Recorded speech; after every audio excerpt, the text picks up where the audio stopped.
शिवपुराण सर्वसहिता में भक्तगणों, आज आपको भगवान शिव के भिक्षु अवतार की कथा, राजकुमार और दिश कुमार पर कृपा की कथा सुनाऊंगा। भक्तगणों, आप भक्ति माँ भगवती चैनल को लाइक एंड सब्सक्राइब जरूर करें। भगवान शिव तुम्हारा कल्याण करें। कथा सुनिए। नंदीश्वर कहते हैं, मुनिश्रेष्ठ, अब तुम भगवान शंभु के नारी संदेह भजक भिक्षुक अवतार का वर्णन सुनो, जिसे उन्होंने अपने भक्त पर दया करके ग्रहण किया था। विदर्भ देश में सत्यरथ नाम से प्रसिद्ध एक राजा थे, जो धर्म में तत्पर, सत्यशील और बड़े बड़े शिव भक्तों से प्रेम करने वाले थे।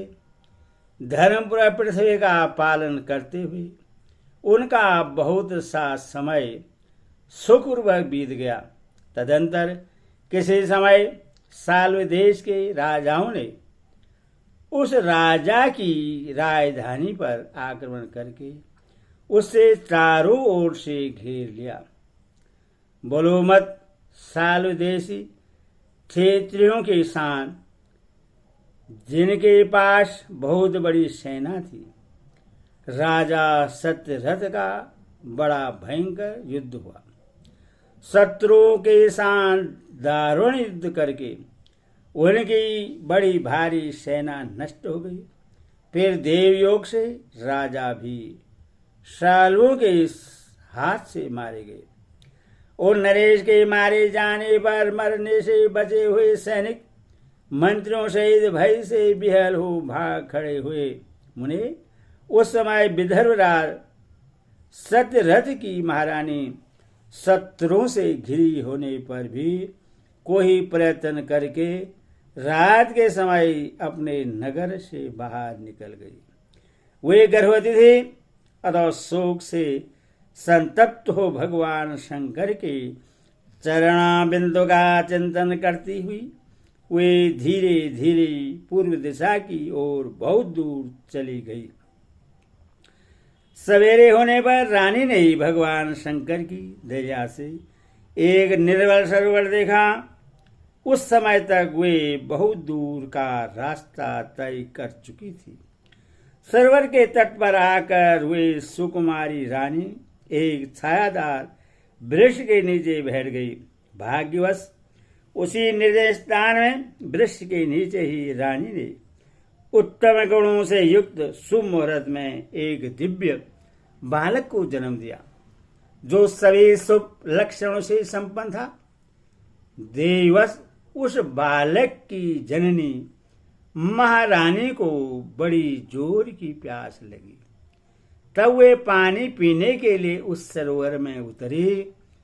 इतने में ही एक बड़े भारी ग्रह ने आकर रानी को अपना ग्रास बना लिया। वह बालक पैदा होते ही माता पिता से हीन हो गया और भूख प्यास से पीड़ित हो उस तालाब के किनारे जोर जोर से रोने लगा। इतने में उस पर कृपा करके भगवान महेश्वर वहां आ गए और उस शिशु की रक्षा करने लगे। उन्हीं की प्रेरणा से एक ब्राह्मणी अकस्मात वहां आ गई।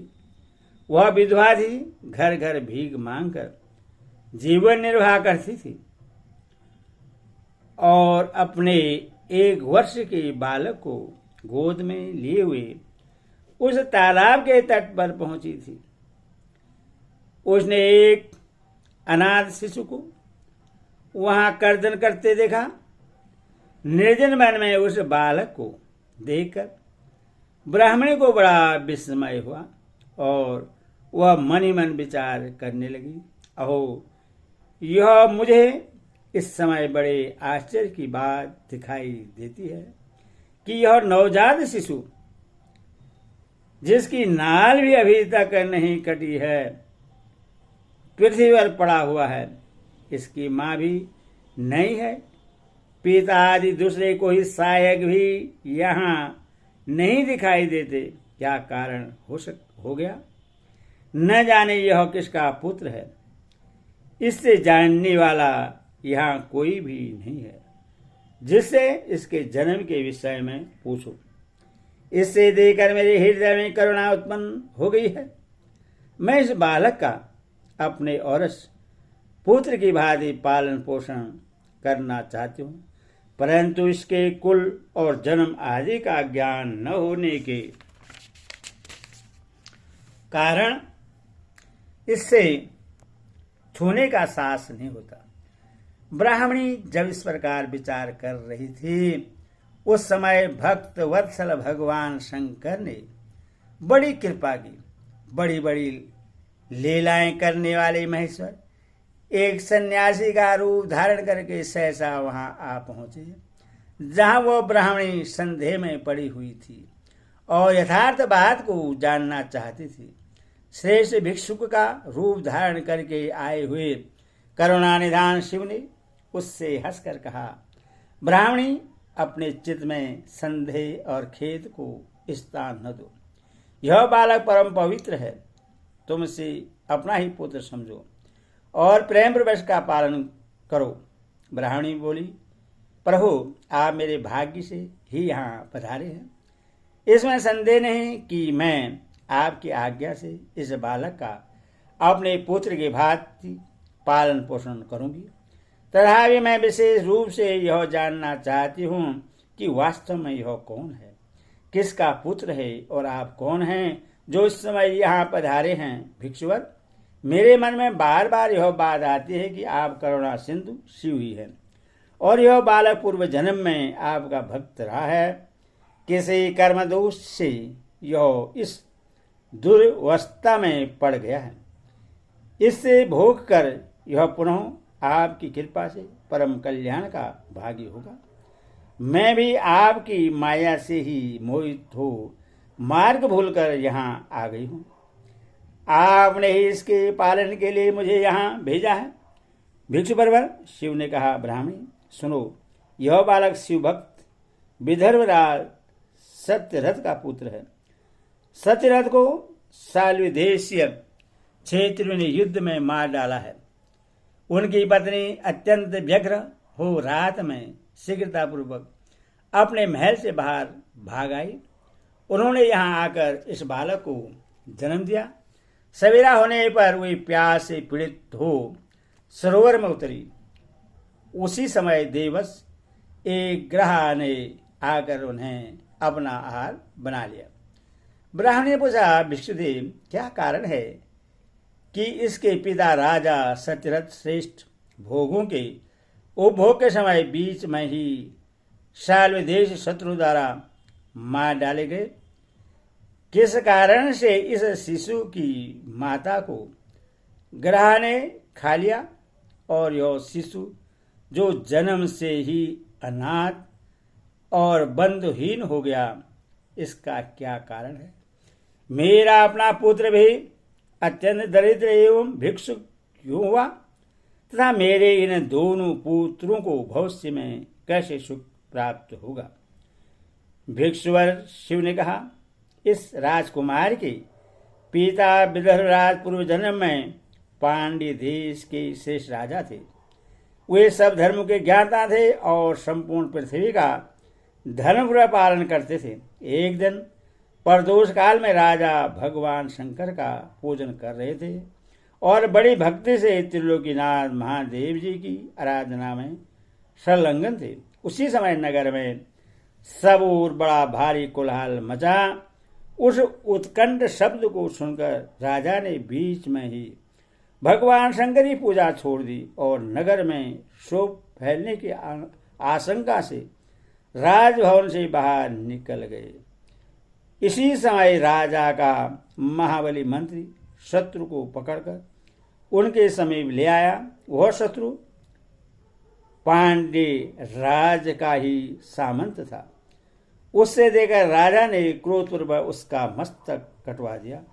शिव पूजा छोड़कर नियम को समाप्त किए बिना ही राजा ने रात में भोजन भी कर लिया। इसी प्रकार राजकुमार भी प्रदोष काल में शिव जी की पूजा किए बिना ही भोजन करके सो गया। वही राजा दूसरे जन्म में विदर्भराज हुआ था। शिव जी की पूजा में विघ्न होने के कारण शत्रु ने उसको सुख भोग के बीच में ही मार डाला। पूर्व जन्म में जो उसका पुत्र था वही जन्म में भी हुआ है। शिव जी की पूजा का उल्लंघन करने के कारण यह दरिद्रता को प्राप्त हुआ है। इसकी माता ने पूर्व जन्म में छल से अपनी सौत को मार डाला था।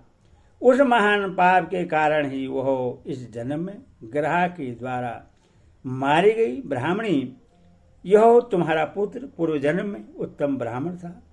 इसने सारी आयु केवल दान लेने में बिताई, यज्ञ आदि सत्कर्म नहीं किए हैं, इसीलिए यह दरिद्रता को प्राप्त हुआ है। उस दोष का निवारण करने के लिए अब तुम भगवान शंकर की शरण में जाओ। ये दोनों बालक यज्ञोपवीत संस्कार के पश्चात भगवान शिव की आराधना करें। भगवान शिव इनका कल्याण करेंगे। ईश्वर का ब्राह्मणी को उपदेश देकर भिक्षु सेठ सन्यासी का शरीर धारण करने वाले भक्त वर्ष शिव ने उससे अपने उत्तम स्वरूप का दर्शन कराया। उन्हें साक्षात शिव जानकर ब्राह्मण पत्नी ने प्रणाम किया और प्रेम से गदगद वाणी द्वारा उनकी स्तुति की। तत्पश्चात भगवान शिव वहीं अंतर ध्यान हो गए। उनके चले जाने पर ब्राह्मणी उस बालक को लेकर अपने पुत्र के साथ घर को चली गई। एक चक्रा नाम से सुंदर ग्राम में उसने घर बना रखा था। वह उत्तम अन्न से पोषण करने लगी। यथा समय ब्राह्मणों ने उन दोनों का यज्ञोपवीत संस्कार कर दिया। वे दोनों शिव की पूजा में तत्पर रहते हुए घर पर ही बड़े हुए। सांडिल्य मुनि के उपदेश से नियम परायण हो वे दोनों शुभ व्रत रखकर प्रदोष काल में शंकर जी की पूजा करते थे। एक दिन द्विज कुमार राजकुमार को साथ लिए बिना ही नदी में स्नान करने के लिए गया। वहां उसे निधि से भरा हुआ एक सुंदर कलश मिल गया। इस प्रकार भगवान शंकर की पूजा करते हुए उन दोनों कुमारों का उसी घर में 1 वर्ष व्यतीत हो गया। तदंतर एक दिन राजकुमार उस ब्राह्मण कुमार के साथ वन में गया। वहां अकस्मात एक गर्दभ कन्या आ गई। उसके पिता ने वह कन्या राजकुमार को दे दी। गर्दभ कन्या के विवाह करके राजकुमार निष्कंटक राज्य भोगने लगे। जिस ब्राह्मण पत्नी ने पहले अपने पुत्र की भांति उसका पालन पोषण किया था वही उस समय राजमाता हुई और वह ब्राह्मण कुमार उसका भाई हुआ।